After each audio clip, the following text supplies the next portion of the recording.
ଗଧ ଭାଇ ବର୍ଷା ଆସିଲାଣି। ଆକାଶ ଅନ୍ଧାରିଆ ଦିଶିଲାଣି। ବର୍ଷା ହେଲେ ବାହାରକୁ ଯିବା କଷ୍ଟ ହବ। ତମେ ଏବେଠାରୁ ଖାଦ୍ୟ ସଂଗ୍ରହ କରି ରଖିଦିଅ। ଆରେ ହରିଣ ଭାଇ, ତତେ ତ ସବୁବେଳେ ବ୍ୟସ୍ତ ଲାଗୁଛି। ମୁଁ ତ ବର୍ଷାରେ ନାଚିବି, ଖେଳିବି, ଖାଇବାର ଚିନ୍ତା ମୁଁ କରେନି। ଏଥର ଜୋରରେ ବର୍ଷା ହେବ, ଆଉ ଅନେକ ଦିନ ବର୍ଷା ହେବ। ଖାଦ୍ୟ ମିଳିବନି, ଭାରି କଷ୍ଟ ହବ। ତୋର ଏ ମଜାକ ପାଇଁ ତୁ କାନ୍ଦିବୁ। ତୋର ତ ସବୁବେଳେ ଡରେଇବାର ଅଭ୍ୟାସ। ବର୍ଷା ହଉ ଭଲ ତ, ବର୍ଷା ହେଲେ ଚାରିଆଡେ ଘାସରେ ଭରିଯିବ, ଖାଦ୍ୟର ଅଭାବ ରହିବନି। ମୁଁ ତ ଭାରି ଖୁସିରେ ରହିବି। ଗଧ ଭାଇ, ଆମେ ସବୁ ଆଜିଠାରୁ କଷ୍ଟ କରି ବର୍ଷା ଦିନ ପାଇଁ ଖାଦ୍ୟ ସଂଗ୍ରହ କରି ରଖୁଛୁ, କାରଣ ସେତେବେଳେ ହଇରାଣ ହବାକୁ ଆଉ ପଡିବନି। ଏଇଟା ହିଁ ବୁଦ୍ଧିମାନର କାମ। ମତେ ଲାଗୁଛି ତୁ ଏଥର ଭାରି ହଇରାଣ ହବୁ। ମୋର କିଛି ବି ଅସୁବିଧା ହବନି। ମୋ ପାଇଁ ଖାଦ୍ୟ ଆକାଶରୁ ଆସିବ। ତୋର ଯଦି ଚିନ୍ତା କରିବାର ଅଛି କର।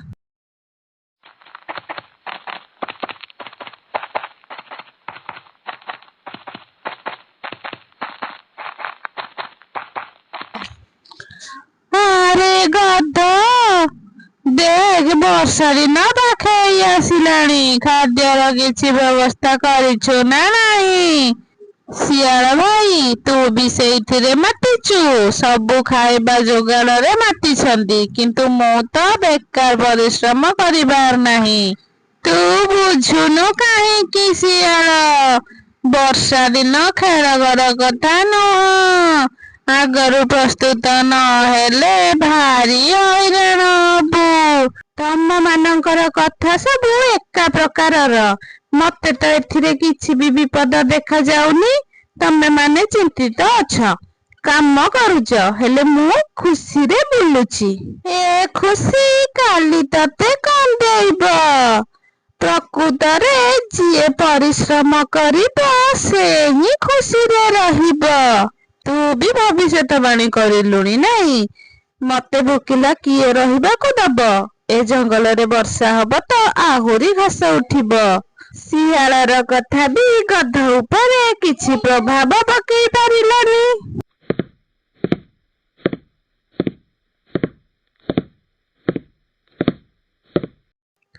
ଗଧ ତା ନିଜ ଖୁସିରେ ମାତି ରହିଲା।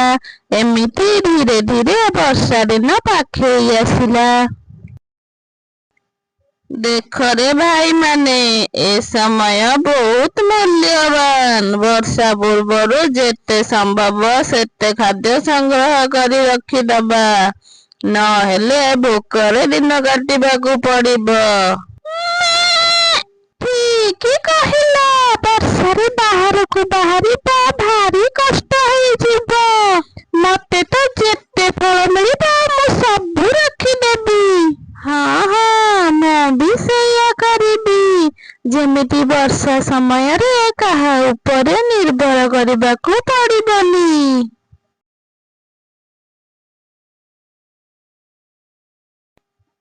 ଆରେ ବାପ୍ରେ, ତମେ ମାନେ ତ ଶ୍ରମିକ ଭଳିଆ ଲାଗୁଛ। ଦିନ ରାତି ଏଇ ବୋଝ ବୋହୁଥିବ ନା କଣ? ଜୀବନରେ ଖୁସି ମଜା କର।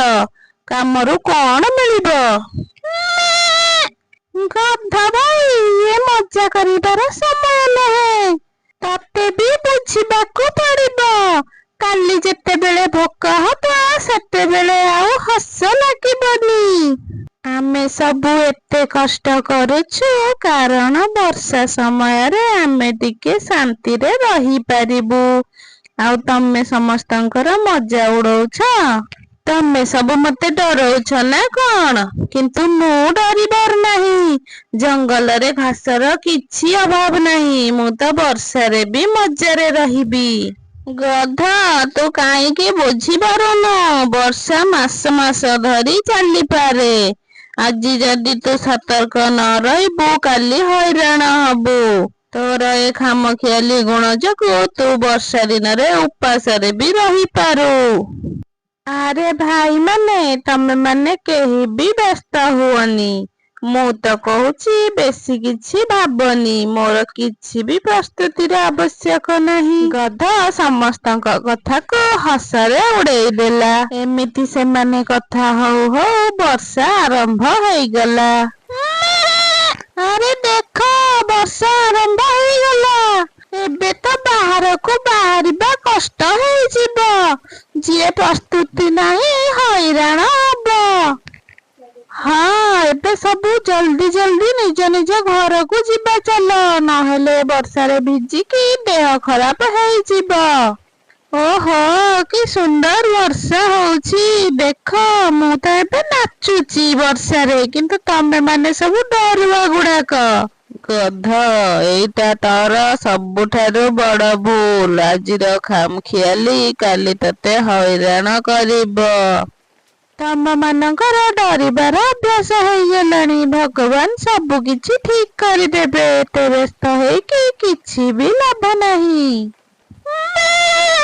ଡର ନୁହେଁ, ବୁଦ୍ଧି ଜରୁରୀ। ବର୍ଷା କେତେ ଦିନ ହେବ କିଏ ଜାଣେ।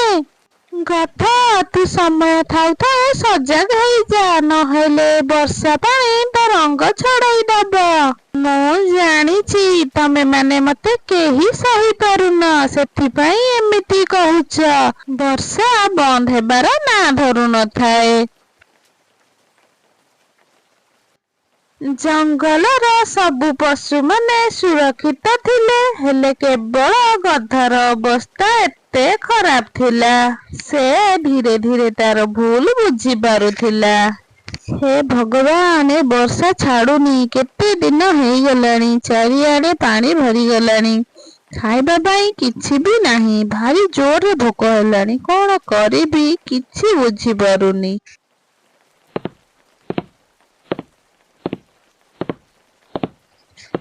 ଗଧ, ଦେଖିଲୁ, ଆମେ ସବୁ ପରିଶ୍ରମ କରି ଖାଦ୍ୟ ସଂଗ୍ରହ କଲୁ, ସେଥିପାଇଁ ଭଲରେ ରହିଲୁ। ତୋର ଏ ଅବସ୍ଥା ଦେଖୁଛୁ ନା। ଶିଆଳ ଭାଇ, ମୁଁ ତ ଏସବୁକୁ ମଜାକ ଭାବୁଥିଲି, ହେଲେ ଏବେ ଭୋକ ମୋ ଜୀବନ ନେଇଯିବ ଲାଗୁଛି। ମୁଁ ଯଦି ତମ ମାନଙ୍କ କଥା ମାନି ନେଇଥାନ୍ତି, ତାହେଲେ ଆଜି ଏ ଅବସ୍ଥା ହେଇନଥାନ୍ତା। ଗଧ, ତୁ ସମସ୍ତଙ୍କୁ ଥଟ୍ଟା କରୁଥିଲୁ ନା, ସେଇଟା ତୋ ପାଇଁ କାଳ ହେଲା।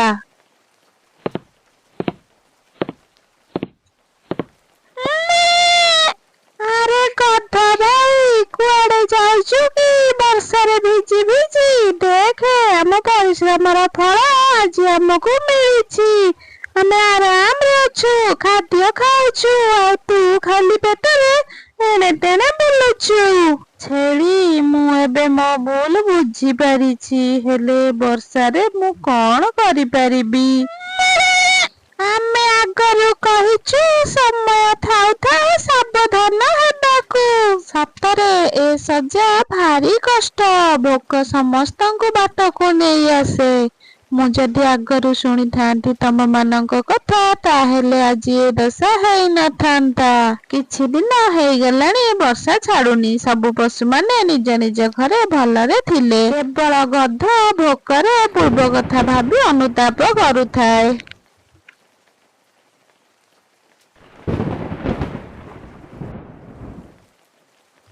ଭାଇମାନେ, ମୁଁ ସତରେ ଭାରି ଭୋକିଲା ଅଛି। ମୋ ପାଖରେ ନା ଖାଦ୍ୟ ଅଛି, ନା ମୋ ଦେହରେ ବଳ ଅଛି ପରିଶ୍ରମ କରିବା ପାଇଁ।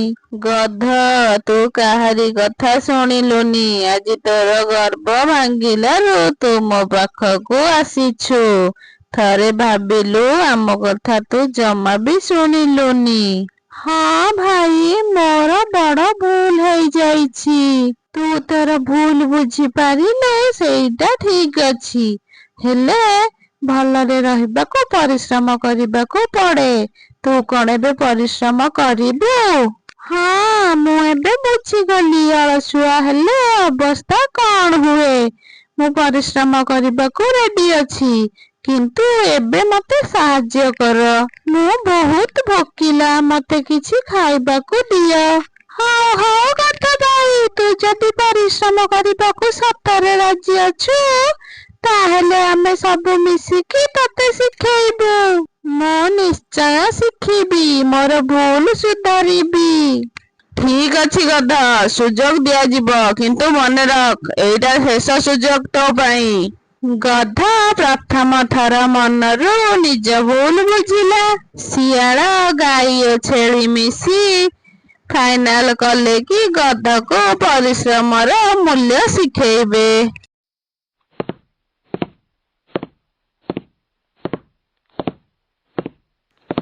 ଏ କାଠ ବୋହିବା ଜମା ବି ସହଜ ନୁହେଁ, ହେଲେ ମୁଁ ବୁଝି ଯାଇଛି ପରିଶ୍ରମର ମୂଲ୍ୟ।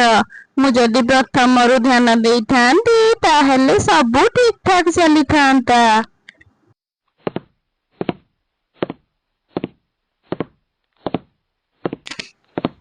ମୁଁ ପାଣି ବି ରଖିବି, ଯାହା ଦ୍ୱାରା ସମସ୍ତଙ୍କୁ ପିଇବାକୁ ମିଳିବ। ପ୍ରଥମେ ଅବୁଝା ଥିଲି, ଏବେ ଜାଣିପାରିଲି ପରିଶ୍ରମ ହିଁ କାମରେ ଆସେ। ଏ କାମ ସହଜ ନୁହଁ, ତଥାପି ମୁଁ କରିବି। କାରଣ ମୁଁ ବୁଝି ଯାଇଛି କି ପେଟ ଭରିବା ପାଇଁ ପରିଶ୍ରମ କରିବାକୁ ପଡ଼ିବ। ଆଉ ତମମାନଙ୍କ ପରି ମୁଁ ବି ସବୁ କାମ କରିବି। ଗଧ, ତତେ ଦେଖିକି ଭାରି ଭଲ ଲାଗୁଛି। ତୁ କାହାରି ମଜା ଉଡଉନୁ, ବରଂ ପରିଶ୍ରମ କରୁଛୁ। ହଁ ହାତୀ ଭାଇ, ପ୍ରଥମରୁ ମୁଁ ସମସ୍ତଙ୍କୁ ମୂର୍ଖ ଭାବୁଥିଲି। ପ୍ରକୃତରେ ମୁଁ ହିଁ ସବୁଠାରୁ ବଡ଼ ମୂର୍ଖ ଥିଲି। ଏବେ ମୁଁ ସବୁବେଳେ ପରିଶ୍ରମ କରିବାକୁ ଚାହୁଁଛି। ଗଧ, ଏହିଭଳି ପରିଶ୍ରମ ସବୁବେଳେ କରିବୁ, ତୋଠୁ ଅନ୍ୟମାନେ ବି ଶିଖିପାରିବେ। ଗଧ, ତୁ ଆଉ ପୂର୍ବ ଭଳି ନାହୁଁ, ଏବେ ବଦଳି ଗଲୁଣି। ତୋର ପରିଶ୍ରମ ଯୋଗୁଁ ତୁ ସମସ୍ତଙ୍କ ପାଖରେ ଭଲ ହେଇଯାଇଛୁ। ଧନ୍ୟବାଦ ତମମାନଙ୍କୁ, ତମେ ସମସ୍ତେ ପ୍ରଥମରୁ ମୋତେ ବୁଝେଇଥିଲ, ହେଲେ ମୁଁ ହିଁ ମାନିନଥିଲି। ଏଥର କିନ୍ତୁ ସବୁ ମୁଁ ଶୁଣିବି ଆଉ ତମମାନଙ୍କ ସହିତ ମିଶିକି ରହିବି।